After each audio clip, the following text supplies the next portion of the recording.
भैया ऐसी भर्ती ना निकालते तो उसमें फ़ायदा था। एक लंबे समय के बाद तो ये भर्ती आई थी।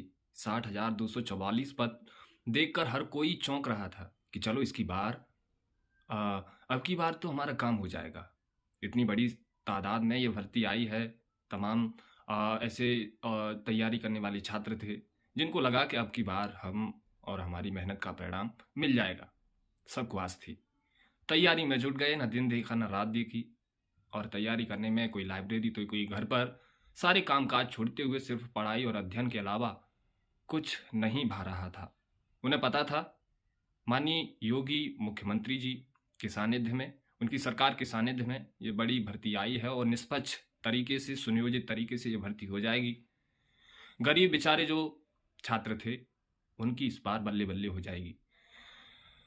बल्ले-बल्ले होने की बात तो दूर, पेपर पर, सेंटर पर पहुंचने से पहले पता चलता है कि ये पेपर और पेपर का सॉल्यूशन चंद रुपयों में और चंद मिनटों में इस प्रकार लीक हो गया, जैसे ये टेलीग्राम और व्हाट्सएप जैसी सोशल मीडिया पर तैर रहा था। तमाम ऐसे घोटालेबाज और दलाल और रैकेट्स के पास इसका सॉल्यूशन पहले से मौजूद था। और इस पेपर लीक के बाद कई ऐसे जो पेपर देने वाले अभ्यर्थी थे, तमाम अभ्यर्थी थे, जो चंद मिनटों में उस पेपर का सॉल्यूशन याद करके और उसको जैसे का तैसा वहाँ ओएमआर भर दिए। लेकिन तैयारी करने वाला छात्र अपनी किस्मत और अपना दर्द किस्मत कहने लगा कि हमारा क्या होगा।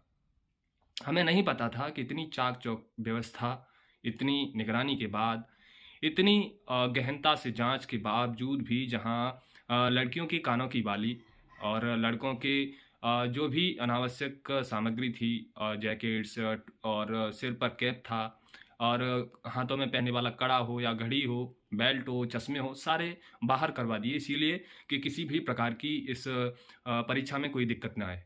लेकिन ये सब विफल रहा और पेपर कई शिफ्टों में 2 दिन जो 2-2 शिफ्टों में था। पहली शिफ्ट का पेपर जैसे हुआ, दूसरे शिफ्ट के पेपर होने से पहले ये पेपर लीक हो गया। इस प्रकार की खबरें आने लगीं और इस खबरों का जब दावा होने लगा, खबरें इस पर सोशल मीडिया पर फैलने लगीं, तब आयोग का नोटिस आता है कि ये खबरें की पुष्टि नहीं की जा सकती। ये खबरें भ्रामक हैं, इनको एडिट कर दिया गया है। लेकिन इसके बाद भी तमाम छात्रों के बड़े-बड़े समूह, कोचिंग संस्थान इस बात का दावा करने लगे कि वास्तव में पेपर लीक हुआ है। लेकिन इस प्रकार की कोई भी छात्रों की या संस्थानों की आवाज़ का कोई भी नतीजा नहीं निकला। आयोग की तरफ से ये आता है कि ये सारी भ्रामक खबरें हैं, हमने एक जाँच कमेटी आयोजित कर दी गई है और आप इन पर विश्वास न करें।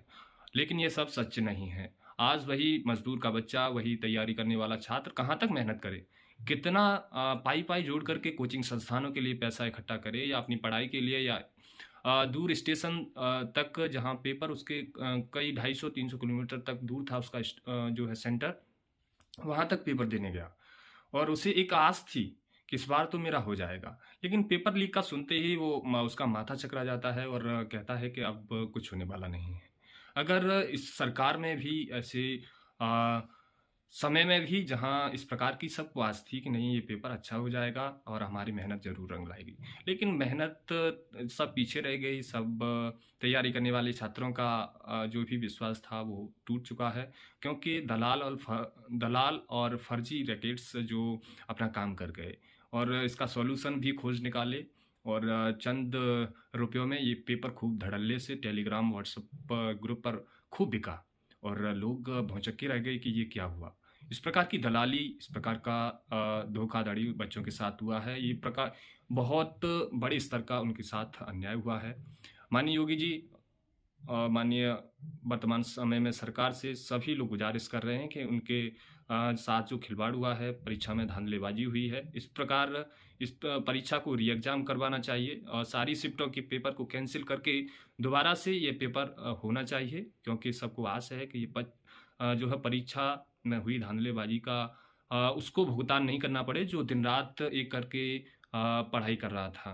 उन बेचारे गरीब मज़दूरों के बच्चे जो पढ़ रहे थे उनको नहीं भुगतना पड़े और जिन्होंने इस परीक्षा को होने वाले सुनियोजित तरीके के बजाय इसको प्रतिकूल स्थिति में लाकर खड़ा रख दिया, पेपर लीक कराया, परीक्षा में धांधलेबाज़ी कराई, उनके प्रत्यय उनके खिलाफ जो है कानूनी कार्रवाई होनी चाहिए, उनके बच्चों को न्याय मिलना चाहिए, बच्चों की आवाज़ को सुना जाना चाहिए। और सरकार से सबका निवेदन यही है कि उन बच्चों को और उनकी हक की लड़ाई को ऐसे दबा करके, ऐसे चुप करा करके उनको इस प्रकार परिणाम मत दीजिए, उनकी बच्चों की आवाज़ को ज़रूर सुनिए।